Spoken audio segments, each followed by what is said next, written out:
ನಾನೇನೋ ಹೇಳ ಹೇಳಿದ್ಮೇಲೆ ಮತ್ತೆ ಫೀಲ್ ಆಗಬಾರ್ದು. ಆಗಲ್ಲ, ಫೀಲ್ ಆಗಲ್ಲ. ಸ್ವಲ್ಪನೂ ಫೀಲ್ ಆಗಬಾರ್ದು. ಸರಿ.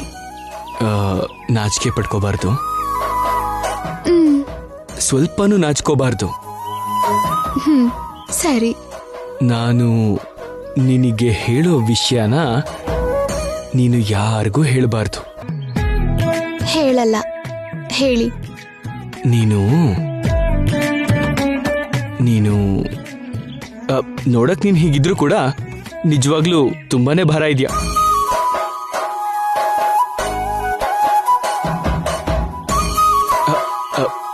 ಸಾರಿ, ಜೋಕ್ ಮಾಡ್ದೆ. ಫೀಲ್ ಆಗ್ಬೇಡ.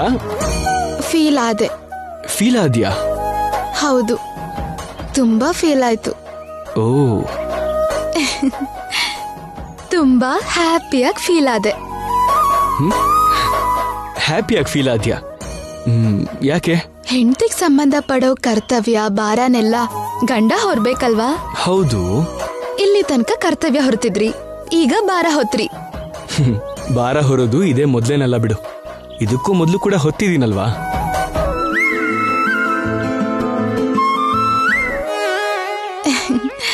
ಹೋಗಿ ಹೋಗಿ ಫ್ರೆಶ್ ಆಗಿ ಬನ್ನಿ. ಕಾಫಿ ಆರ್ ಹೋಗಿದೆ ಅನ್ಸುತ್ತೆ, ಮತ್ತೆ ತಂದ್ಬಿಡ್ತೀನಿ. ಓಕೆ.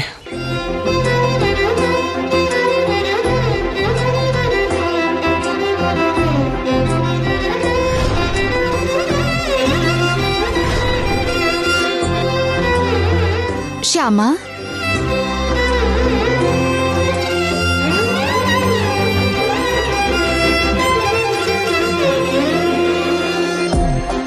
ಏನು ಇಷ್ಟು ನಾಚಿಕೆ ಪಡ್ತಿದ್ಯಾ?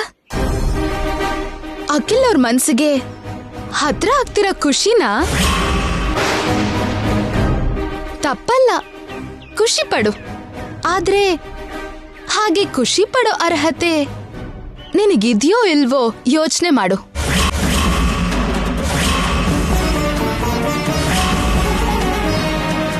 ನಿನ್ ಹಾಡಿಗೆ ಸಂಬಂಧಪಟ್ಟಿರೋ ನಿಜಾನ ನೀನಿನ್ನೂ ಅಖಿಲ್ ಅವ್ರಿಗೆ ಹೇಳಿಲ್ಲ. ಹೇಳದ್ಮೇಲೆ ಅಖಿಲ್ ಅವರು ಹೇಗ್ ರಿಯಾಕ್ಟ್ ಮಾಡ್ತಾರೋ ಗೊತ್ತಿಲ್ಲ. ಕ್ಷಮಿಸಿ ಆದರಿಸ್ತಾರೋ, ಕೋಪ ಮಾಡ್ಕೊಂಡು ಹೊರಗಡೆ ಕಳಿಸ್ತಾರೋ ಗೊತ್ತಿಲ್ಲ. ಇಂಥ ಟೈಮಲ್ಲಿ ನೀನು ಅಖಿಲ್ ಅವ್ರ ಮನ್ಸಿಗೆ ಹತ್ರ ಆಗೋದು ಎಷ್ಟು ಕರೆಕ್ಟು? ಅದು ಸರಿಯಲ್ಲ ಅಂತ ನನ್ಗನ್ಸತ್ತೆ. ಇನ್ನೂ ನೀನು ನಿನ್ ಹಾಡಿಗೆ ಸಂಬಂಧಪಟ್ಟಿರೋ ನಿಜಾನ ಅಖಿಲ್ ಅವರಿಂದ ಮುಚ್ಚಿಡೋದು ಕರೆಕ್ಟ್ ಅಲ್ಲ ಅನ್ಸುತ್ತೆ. ಇಷ್ಟಕ್ಕೂ ನಿನ್ಗೆ ಅಖಿಲ್ ಅವ್ರಿಗೆ ನಿಜ ಹೇಳೋ ಉದ್ದೇಶ ಇದೆಯೋ ಇಲ್ವೋ? ಹೇಳ್ದೇನೆ ಸುಮ್ನೆ ದಿನ ತಳ್ಬೇಕು ಅನ್ಕೊಂಡಿದ್ಯಾ? ಚೇಚೆ, ಅಂಥದ್ದೇನಿಲ್ಲ. ಹೇಳ್ಬೇಕು, ಅಖಿಲ್ ಅವ್ರಿಗೆ ಹೇಳ್ಬೇಕು. ಮತ್ತೆ ಬೇಗ ಹೇಳು. ನಾನು ಹೇಳ್ಬೇಕು ಅಂದ್ಕೊಳ್ಳೋ ಪ್ರತಿ ಸಲ ಕೃಷ್ಣನೇ ಹೇಳೋಕ್ ಬಿಡ್ತಿಲ್ಲ. ಅದಕ್ಕೆ ಕೃಷ್ಣನಿಂದ ಹೇಳು ಅನ್ನೋ ಸೂಚನೆ ಬಂದ್ಮೇಲೆ ನಾನು ಅಖಿಲ್ ಅವ್ರಿಗೆ ನಿಜ ಹೇಳ್ಬೇಕು ಅನ್ಕೊಂಡಿದ್ದೀನಿ. ನೀನ್ ಹೀಗ್ ತಡ ಮಾಡೋದ್ರಿಂದ ನಿನಗೆ ನಷ್ಟ. ಯಾರಿಂದನಾದ್ರೂ ಈ ವಿಷಯ ಅಖಿಲ್ ಅವ್ರಿಗೆ ಗೊತ್ತಾದ್ರೆ ಪರಿಸ್ಥಿತಿ ಬೇರೆ ತರ ಇರುತ್ತೆ. ಯೋಚನೆ ಮಾಡು.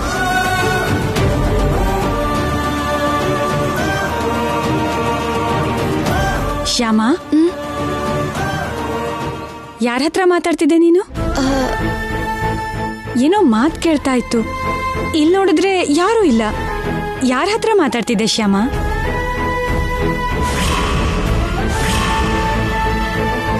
ಏನ್ ಹಾಗ್ ನೋಡ್ತಿದ್ಯಾ? ಹೇಳಮ್ಮ, ಯಾರ ಹತ್ರ ಮಾತಾಡ್ತಿದ್ದೆ? ಅದು ಅದು ಹಾ, ಅವ್ರ ಹತ್ರನೇ. ಎಲ್ಲಿ ಅಖಿಲ್? ಬಾತ್ರೂಮಿಗೆ ಹೋಗಿದ್ದಾರೆ. ಕಾಫಿ ಆರೋಗಿದೆ ಅಕ್ಕ, ಬಿಸಿ ಮಾಡ್ತಾ ಇರ್ತೀನಿ.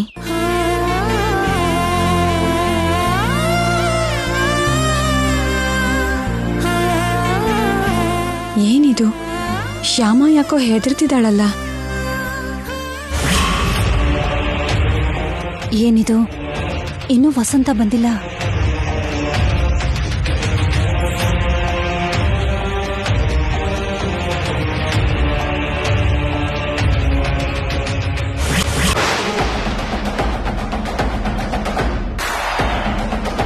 ವಸಂತನ್ ಜೊತೆಗೆ ಈ ವರ್ಮ ಬೇರೆ ಬರ್ತಾ ಇದ್ದಾನಲ್ಲ, ಅಂದ್ರೆ ಕೌಡೆ ಸ್ವಾಮಿ ಹತ್ರ ಹೋಗೋ ಪ್ರೋಗ್ರಾಮ್ ಚೇಂಜ್ ಆಗೋಯ್ತಾ ಏನು? ಇವರಿಬ್ರು ಬೇರೆ ಕಡೆ ಎಲ್ಲಾದ್ರೂ ಹೋಗ್ತಿದಾರಾ? ನಿಮ್ಗೋಸ್ಕರನೇ ಕಾಯ್ತಿದ್ದೆ ಅತ್ಗೆ. ಕೌಡಿ ಸ್ವಾಮಿಗಳ ಹತ್ರ ನಿಮ್ಮ ಅಣ್ಣ ಕೂಡ ಬರ್ತಿದ್ದಾರೆ ಅತ್ಗೆ.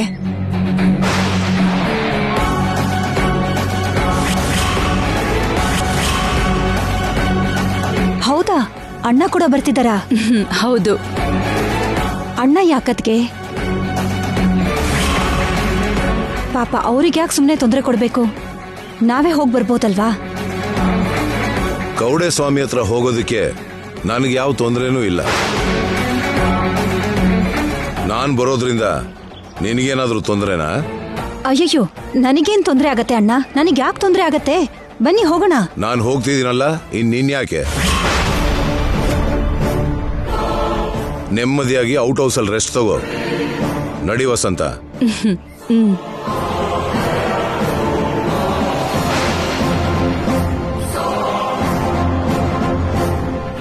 ವಸಂತನ ಒಂಟಿಯಾಗಿ ಸ್ವಾಮೀಜಿ ಹತ್ರ ಕರ್ಕೊಂಡು ಹೋಗಿ ಚೆನ್ನಾಗಿ ಹೆದರ್ಸೋಣ ಅನ್ಕೊಂಡಿದ್ದೆ. ಆದ್ರೆ ಮಧ್ಯದಲ್ಲಿ ಈ ವರ್ಮ ಬಂದ್ಬಿಟ್ಟ. ಈ ವಿಷಯನ ಕೌಡೆ ಸ್ವಾಮಿಗಳಿಗೆ ಹೇಳ್ಬೇಕು.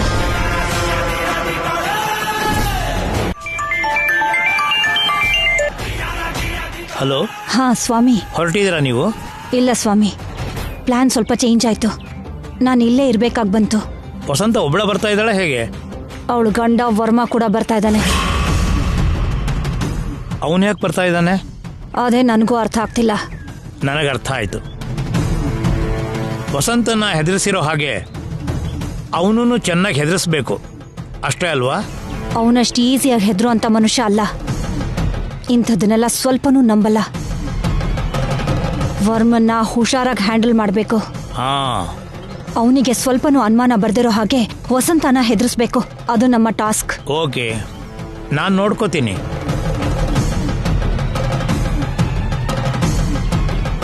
ವಸಂತ ಕೌಡೆ ಸ್ವಾಮಿಗಳನ್ನ ಎಷ್ಟು ನಂಬ್ತಾಳೋ, ಶ್ಯಾಮನ ಅಷ್ಟೇ ದ್ವೇಷಿಸ್ತಾಳೆ.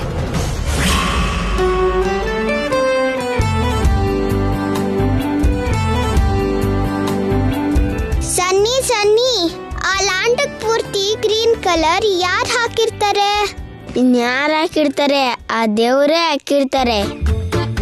ಅಂದ್ರೆ ದೇವ್ರೇ ಗ್ರೀನ್ ಕಲರ್ ಪೇಂಟ್ ತಂದು ಬ್ರಷ್ ಅಲ್ಲಿ ಹಾಕಿರ್ತಾರ? ಇಲ್ಲ ಇಲ್ಲ, ದೇವ್ರು ಬ್ರಷ್ ಅಲ್ಲಿ ಪೇಂಟ್ ಮಾಡೋ ಅವಶ್ಯಕತೆ ಇಲ್ಲ. ಮತ್ತೆ ಹೇಗ್ ಹಾಕ್ತಾರೆ? ದೇವ್ರಲ್ವಾ, ಓಂ ಬುಷ್ ಅಂತಾರೆ. ಲ್ಯಾಂಡ್ ಎಲ್ಲ ಗ್ರೀನ್ ಆಗ್ಬಿಡುತ್ತೆ.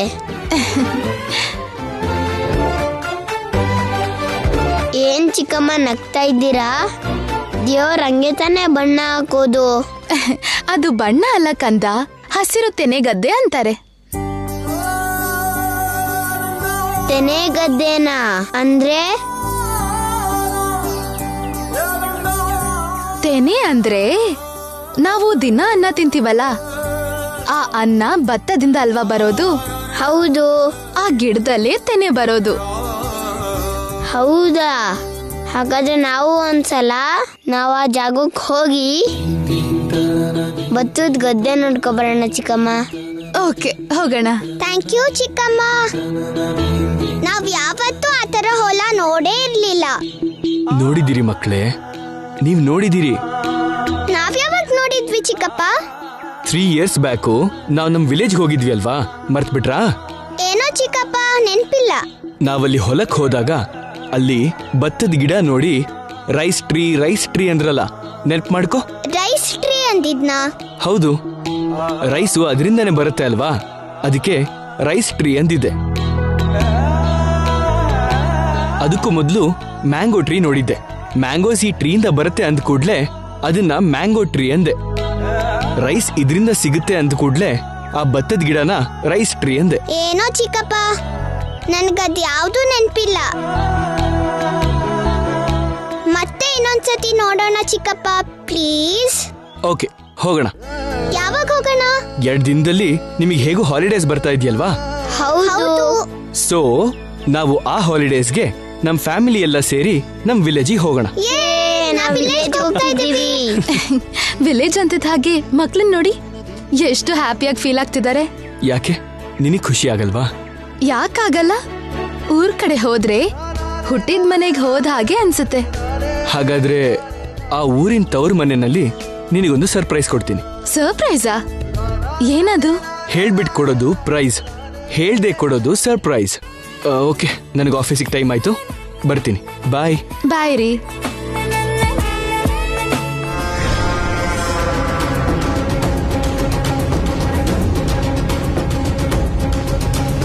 ಫ್ಯಾಮಿಲಿ ಪೂರ್ತಿ ವಿಲೇಜಿಗೆ ಹೋಗ್ತೀರಾ? ನಾನಿಲ್ದೆ ಹೇಗೆ ಹೋಗ್ತೀರಾ? ಏನ್ ಮಮ್ಮಿ, ಕೌಡ ಸ್ವಾಮೀಜಿ ಹತ್ರ ವರ್ಮಾ ಅಂಕಲ್ ಹೋಗಿದಾರಾ? ಹೌದು, ನನ್ನನ್ನ ಬೇಡ ಅಂತ ಹೇಳಿ ವಸಂತನ್ನ ಅವರೇ ಕರ್ಕೊಂಡು ಹೋದ್ರು.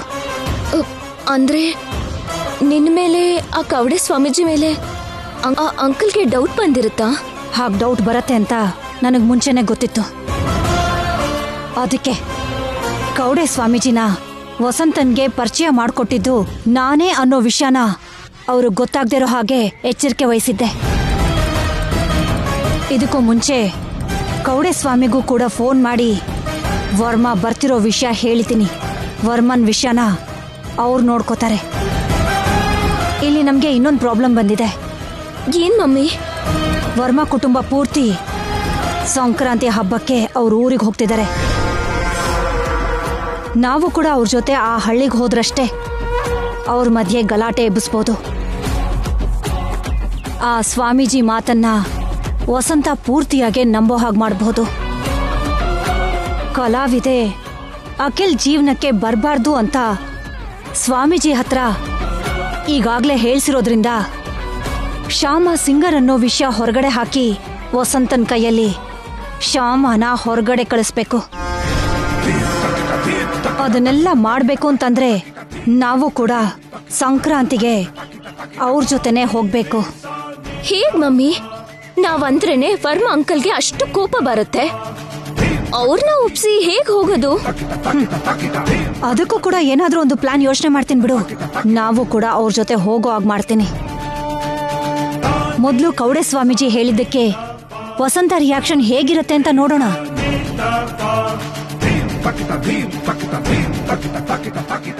ನಮಸ್ಕಾರ ಸ್ವಾಮಿ. ಆಯುಷ್ಮಾನ್ ಭವ. ನನ್ನ ಸಮಸ್ಯೆ ಏನು ಅಂದ್ರೆ ಸ್ವಾಮಿ, ಸಮಸ್ಯೆ ನೀನೇ ಹೇಳಿದ್ರೆ ಇಲ್ಲಿ ನಾನು ಯಾಕೆ, ನಾನು ಕವಡೆ ಹಾಕೋದು ಯಾಕೆ? ನಿನ್ನ ಸಮಸ್ಯೆ ಏನು ಅಂತ ನಾನೇ ಹೇಳ್ತೀನಿ, ಅದಕ್ಕೆ ಪರಿಹಾರನೂ ನಾನೇ ಹೇಳ್ತೀನಿ.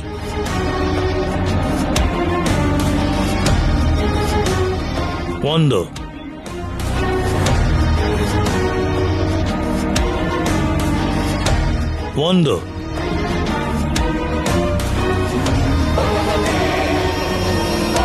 ಮತ್ತೆ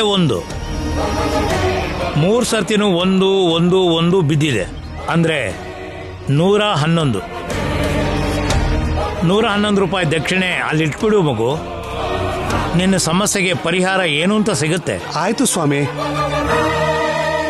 ಇದು ತಗೊಳ್ಳಿ ಸ್ವಾಮಿ. 1 1 1 3 ಅಂದ್ರೆ 3 ಜನರ ಮಧ್ಯೆ ಇರೋದು ನಿನ್ನ ಸಮಸ್ಯೆ, ಸರಿತಾನೆ? ಹೌದು ಸ್ವಾಮಿ. ಮೊದಲನೇ ವ್ಯಕ್ತಿ ನೀನು, ಎರಡನೇ ವ್ಯಕ್ತಿ ನಿನ್ನ ಮೊದಲನೇ ಹೆಂಡತಿ, ಮೂರನೇ ವ್ಯಕ್ತಿ ನಿನ್ನ ಎರಡನೇ ಹೆಂಡತಿ. ಹೌದು ಸ್ವಾಮಿ, ಕಣ್ಣಾರೆ ನೋಡಿರೋ ಹಾಗೆ ಕರೆಕ್ಟಾಗಿ ಹೇಳಿದ್ರಿ ಸ್ವಾಮಿ. ಯಾಕೆ ಹೇಳಲ್ಲ? ನೀನು ಯಾಕೆ ಬಂದಿದ್ಯಾ ಅಂತ ತಿಳ್ಕೊಂಡ್ಮೇಲೆ ನನ್ನ ಶಿಷ್ಯ ನಿನ್ನನ್ನ ಒಳಗಡೆ ಬಿಡೋದು. ಇಬ್ರು ಹೆಂಡತಿರ ಮಧ್ಯೆ ಒದ್ದಾಡಿ ಸಾಯ್ತಿದ್ದೀನಿ ಸ್ವಾಮಿ. ಇದಕ್ಕೇನಾದ್ರೂ ಪರಿಹಾರ ಹೇಳಿ ಸ್ವಾಮಿ. ಇದಕ್ಕಿರೋದು ಒಂದೇ ಪರಿಹಾರ ಮಗು. ಏನದು ಸ್ವಾಮಿ? ಹೀಗಿರೋ ಗಡ್ಡ 3 ಅಡಿ ಕಾಷಾಯ. ಆಗಿರೋ ಗಡ್ಡ 3 ಅಡಿ ಕಾವಿನ ಅಂದ್ರೆ ಏನು ಸ್ವಾಮಿ? ಏನು ಅಂದ್ರೆ, ನಂತರ ಗಡ್ಡ ಬಿಟ್ಕೊಂಡು 3 ಅಡಿ ಕಾಷಾಯ ಹಾಕ್ಕೊಂಡು ನೀನು ಸನ್ಯಾಸ ತಗೊಂಡ್ರೆ ಈ ತರ ಸಂಸಾರದ ಸಮಸ್ಯೆ ಎಲ್ಲ ಪೂರ್ತಿ ತೀರೋಗುತ್ತೆ ಮಗು. ಹಾ ಕಣ್ಣು ತೆರೆಸಿದ್ರಿ ಸ್ವಾಮಿ. ನಿನ್ನ ಕಣ್ಣು ತೆರೆಸಿದ್ದು ನಾನಲ್ಲ ಮಗು, ನನ್ನ ಕವಡೆ. ಹೌದು ಸ್ವಾಮಿ, ನಿಮ್ಮ ಕವಡೆನೇ. ನಾನ್ ನಿಮ್ಮ ಹತ್ರ ಶಿಷ್ಯನಾಗಿ ಸೇರಿ ಮನಃಶಾಂತಿಯಿಂದ ಇಲ್ಲೇ ಇದ್ಬಿಡ್ತೀನಿ ಸ್ವಾಮಿ. ಒಳ್ಳೇದಾಗ್ಲಿ. ಈ ಫಲ ತಗೊಳಮ್ಮ, ಬೇಗ ನಿನಗೆ ಸಂತಾನ ಪ್ರಾಪ್ತಿ ಆಗುತ್ತೆ. ಸ್ವಾಮಿ, ನನಗಿನ್ನೂ ಮದುವೆ ಆಗಿಲ್ಲ. ಅಭ್ಯಾಸ ಬಲ, ಮದುವೆ ಅನ್ನೋಕ್ ಹೋಗಿ ಸಂತಾನ ಫಲ ಅಂದೆ. ಬೇಗ ನಿನಗೆ ಮದುವೆ ಆಗುತ್ತಮ್ಮ. ಆಯ್ತು ಸ್ವಾಮಿ. ಹರಿ ಓಂ ತತ್ಸತ್. ನಮಸ್ಕಾರ ಸ್ವಾಮಿಗಳೇ. ನಮಸ್ಕಾರಮ್ಮ. ಆಯುಷ್ಮಾನ್ ಭವ. ನಮ್ಮ ಯಜಮಾನ್ರು ಇವರು. ಚಿರಂಜೀವ ಚಿರಂಜೀವ. ಅವನಷ್ಟು ಈಸಿಯಾಗಿ ಹೆದ್ರು ಅಂತ ಮನುಷ್ಯ ಅಲ್ಲ. ಇಂಥದನ್ನೆಲ್ಲ ಸ್ವಲ್ಪನೂ ನಂಬಲ್ಲ. ವರ್ಮನ್ನ ಹುಷಾರಾಗಿ ಹ್ಯಾಂಡಲ್ ಮಾಡಬೇಕು. ಸ್ವಾಮಿ, ನೀವು ಕೊಟ್ಟಿದ್ದ ರಕ್ಷೆ. ಬೇಡಮ್ಮ, ನೀನೇನು ಹೇಳಬೇಡ.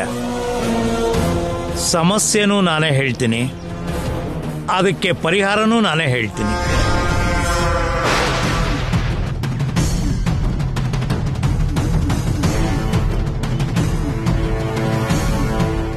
ಒಂದು,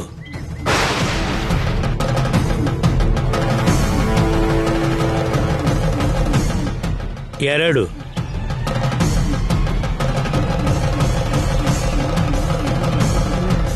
ಮೂರು. ಓಂ ನಮಃ ಶಿವಾಯ. ನಿಮ್ಮ ಮನೆಯಲ್ಲಿ ಸಾಲಾಗಿ 1, 2, 3 ಅಪಶಕನಗಳು ಕಾಣಿಸ್ತಾ ಇದೆ, ಹೌದಮ್ಮ?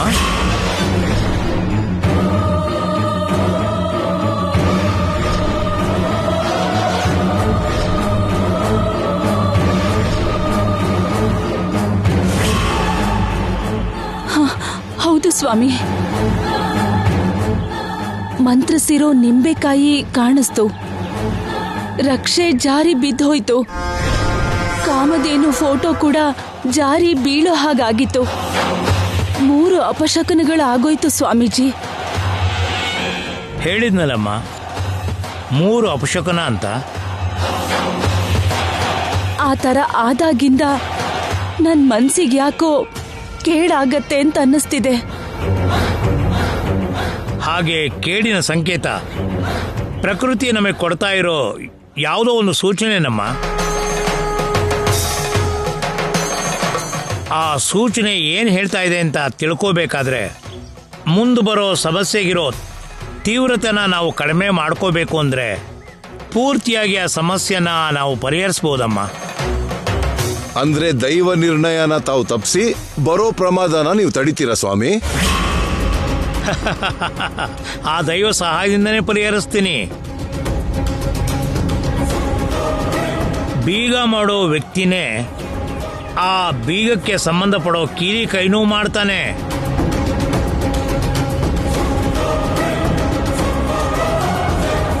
ದೇವರು ಕೂಡ ಹಾಗೆ. ಸಮಸ್ಯೆನ ಕೊಟ್ಟಾಗಲೇ ಅದಕ್ಕೆ ಸಂಬಂಧಪಟ್ಟಿರೋ ಪರಿಹಾರನೂ ಕೊಡ್ತಾನೆ.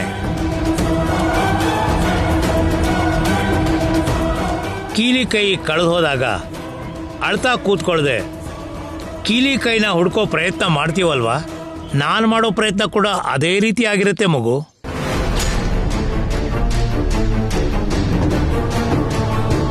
ಎಲ್ಲೋ ಕಳೆದು ಹೋಗಿರೋ ಪರಿಹಾರನ ಹುಡುಕಿ ತಂದು ನಿನ್ನ ಸಮಸ್ಯೆಗೆ ಪರಿಹಾರನ ಕೊಡಿಸ್ತೀನಿ, ಅಷ್ಟೇ ಮಗು. ಸಿಕ್ಕಿರೋ ಕೀಲಿಕೈ ಖಂಡಿತವಾಗ್ಲೂ ಆ ಬೀಗಕ್ಕೆ ಸಂಬಂಧಪಟ್ಟಿರೋದು ಅಂತ, ಅದರಿಂದ ಆ ಬೀಗ ಓಪನ್ ಆಗುತ್ತೆ ಅಂತ ಗ್ಯಾರಂಟಿ ಇರುತ್ತಾ ಸ್ವಾಮಿ? ಗ್ಯಾರಂಟಿ ಕಾರ್ಡು, ವ್ಯಾರಂಟಿ ಕಾರ್ಡು ಕೊಡೋಕ್ಕೆ ಇದೇನು ವಸ್ತು ಅಲ್ಲಪ್ಪ, ಜೀವನ. ಜೀವನಕ್ಕೆ ಗ್ಯಾರಂಟಿ ಇಲ್ಲ ಅಂದಮೇಲೆ ಜೀವನದಲ್ಲಿ ನಡೆಯೋ ಸಮಸ್ಯೆಗೆ ಅದರ ಪರಿಹಾರಕ್ಕೆ ಗ್ಯಾರಂಟಿ ಏನಿರುತ್ತೆ ಮಗು? ಅವರು ಹಾಗೆ ಮಾತಾಡ್ತಾರೆ ಸ್ವಾಮೀಜಿ. ನೀವ್ ಹೇಳಿ ಸ್ವಾಮೀಜಿ, ಈ ಅಪಶಕುನದಿಂದ ಏನ್ ಕೇಡಾಗತ್ತೆ ಅಂತ ಹೇಳಿ. ಯಾವ ಕೇಡಾಗತ್ತೆ ಅನ್ನೋದನ್ನ ನಾ ಹೇಳಲ್ಲಮ್ಮ, ನಿನ್ನ ಹಸ್ತನೇ ಹೇಳುತ್ತೆ. ಶಿಷ್ಯ, ತಗೊಂಡ್ ಬಾ.